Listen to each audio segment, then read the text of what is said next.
En question principale, Monsieur le député de Shefford. Monsieur le Président, pendant que le Parti québécois n'accorde aucun intérêt au dossier des finances publiques, nous continuons à l'ADQ de faire le travail de chien de garde de l'économie. J'ai démontré aux Québécois la semaine dernière que le gouvernement n'a jamais eu la volonté de réduire ses dépenses. La preuve est que les dépenses ont explosé d'1 demi-milliard de dollars dans la dernière année et les réponses du ministre à mes questions frisaient le ridicule. Ça, Monsieur le député.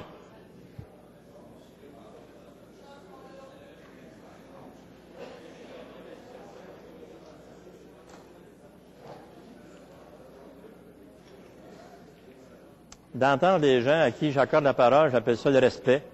Je pense qu'entre vous, on pourrait convenir qu'on se permet de poser nos questions adéquatement. Monsieur le député de Shefford. Le ministre des Finances disait « Surveillez-nous au dernier budget ». Eh bien, on commence. Tous les Québécois savent que malgré qu'ils doivent se serrer la ceinture, le premier ministre, lui, voyage comme jamais pendant que la classe moyenne fait les frais du retour à l'équilibre budgétaire. Et à l'image des voyages du premier ministre, il est intéressant d'apprendre que le budget lié à la trentaine de bureaux du Québec à l'étranger a explosé pour la dernière année de 28 %. Ça, c'est 12 millions de dollars d'un seul coup, Monsieur le Président. Dans un contexte d'austérité économique, comment la ministre des Relations internationales peut expliquer la hausse des dépenses de 12 millions de dollars pour ces bureaux à l'étranger en une seule année?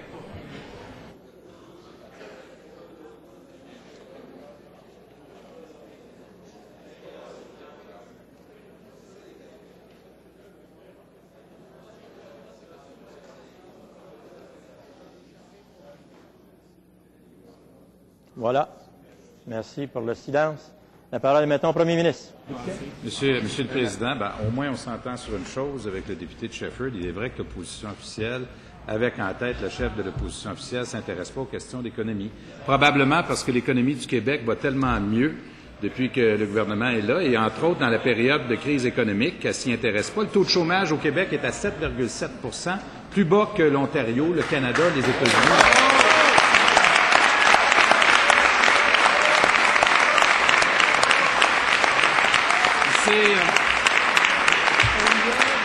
C'est créé plus de 120 000 emplois au Québec. Et pourquoi, Monsieur le Président? Parce qu'on a mis... Un instant, Monsieur le Premier ministre. Un instant. Je vais me lever aussi souvent que requis.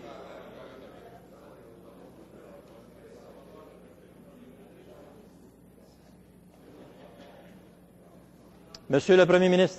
Monsieur, j'entendais le leader de l'opposition dire on peut-tu parler de la dette. La dernière fois que je l'ai entendu parler, c'était la chef de l'opposition officielle qui voulait que le gouvernement fasse un plus gros déficit, Monsieur le Président.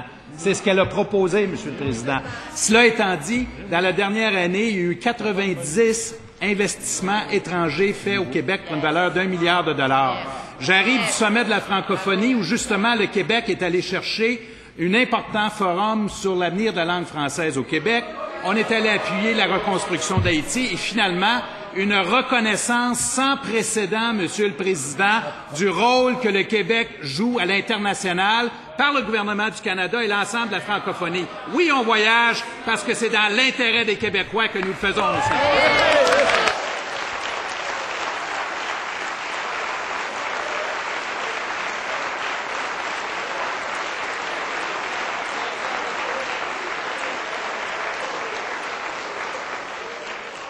En question complémentaire, Monsieur le député de Shefford.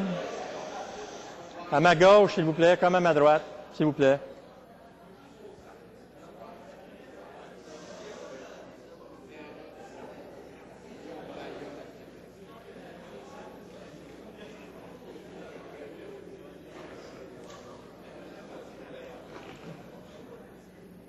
Bien, Monsieur le député de Shefford. Président, quelle ne fut pas notre surprise aussi dans nos recherches de voir aussi des achats d'immeubles à Londres? Ma question est fort simple à la ministre des Relations internationales. Comment la ministre des Relations internationales, elle qui était au Trésor juste avant, a pu autoriser l'achat du bureau du Québec à Londres au coût de 21 millions de dollars quand les Québécois peinent à rejoindre les deux bouts et que vous vous targuez de réduire vos dépenses et de faire un effort de 62 %? Monsieur le Premier ministre. Président, notre économie au Québec, à 50 % de son PIB, dépend de ce que nous vendons à l'extérieur du Québec. Il nous demande pourquoi on s'intéresse à l'international. Je vais lui donner 2 exemples.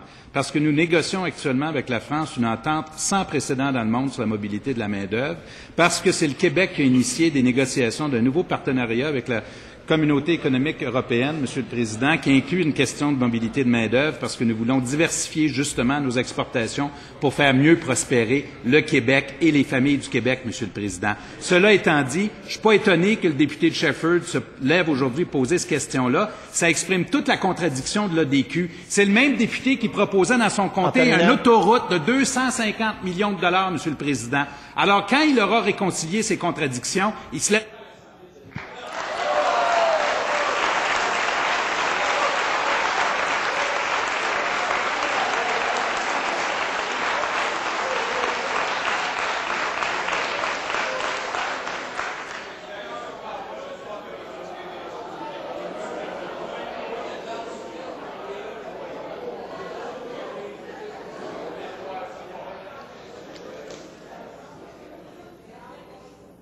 Très bien. Deuxième complémentaire, Monsieur le député de Shefford. Qui ont vu leurs dépenses augmenter à l'extérieur du pays de plus de 80 %, une augmentation globale sur une année de 12 millions de dollars, et l'achat de la délégation à Londres au coût de 21 millions. Quand les Québécois peinent à rejoindre les deux bouts, vous n'avez pas de me répondre à une question qui est super facile. Dites-moi pourquoi vous avez dépensé autant pour la dernière année.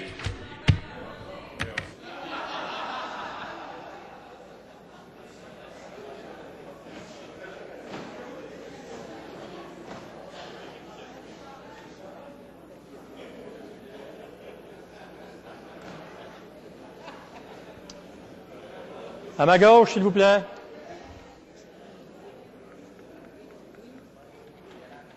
Monsieur le Premier ministre. Monsieur le Président, je vais faire un petit peu d'histoire parce qu'il m'arrive ailleurs, d'ailleurs ça arrive au Canada anglais, qu'on soulève ça, cette question-là, pourquoi on a des délégations? Il m'arrive de rappeler à des gens que le Québec avait des délégations à Paris et à Londres avant que le Canada existe comme pays. Et il devait y avoir une raison pour ça, Monsieur le Président, comme il y a une raison aujourd'hui, parce que notre économie à nous est tributaire justement de notre capacité de vendre à l'extérieur, ce au quoi je crois profondément, parce que les Québécois, quand ils ont l'occasion justement d'être présents sur la scène internationale, ils sont les meilleurs au monde. On fait ça pour les familles du Québec, on fait ça pour l'économie du Québec, on fait ça pour la prospérité. Notre gouvernement va construire un nouvel espace économique pour le Québec. Ça va être une première, Monsieur le Président, puis on en est très fiers.